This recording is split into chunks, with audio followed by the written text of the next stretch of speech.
ನಮಸ್ಕಾರ ಎಲ್ಲರಿಗೂ.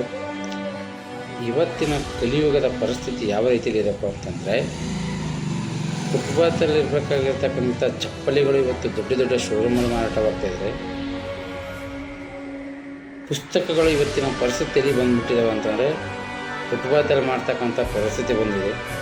ಅದೇ ರೀತಿಯಾಗಿ ಕುಡಿತಕ್ಕಂಥ ಸರಾಯಿನ ದೊಡ್ಡ ದೊಡ್ಡ ಅಂಗಡಿಯಲ್ಲಿದ್ದರೆ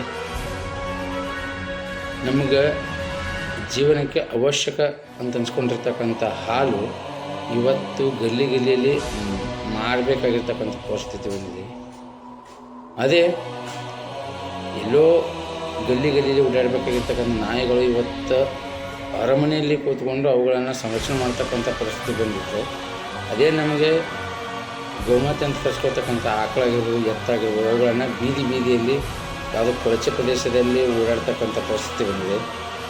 ಅದೇ ರೀತಿಗೆ ಶಿಕ್ಷಣಕ್ಕೆ ಅಂತ ನಾವು ಬಂದರೆ, ಮಕ್ಕಳ ಶಿಕ್ಷಣಕ್ಕಾಗಿ ಇವತ್ತಿನ ತಂದೆ ತಾಯಿಗಳು ಏನು ಮಾಡ್ತಾಯಿದ್ರಪ್ಪ ಅಂದರೆ, ಮಕ್ಕಳನ್ನೇ ವಿದೇಶಕ್ಕೆ ಕಳಿಸ್ತಾಯಿದ್ರೆ ತಂದೆ ತಾಯಿಗಳ ಒಂದು ಪರಿಸ್ಥಿತಿ ಯಾವುದಾಗಿದೆಪ್ಪ ಅಂತಂದರೆ ವೃದ್ಧಾಶ್ರಮಕ್ಕೆ ಸೇರ್ತಕ್ಕಂಥ ಪರಿಸ್ಥಿತಿ ಬಂದಿದೆ. ಇದೆಲ್ಲವ ವಿಪರ್ಯಾಸ ಅಂದರೆ.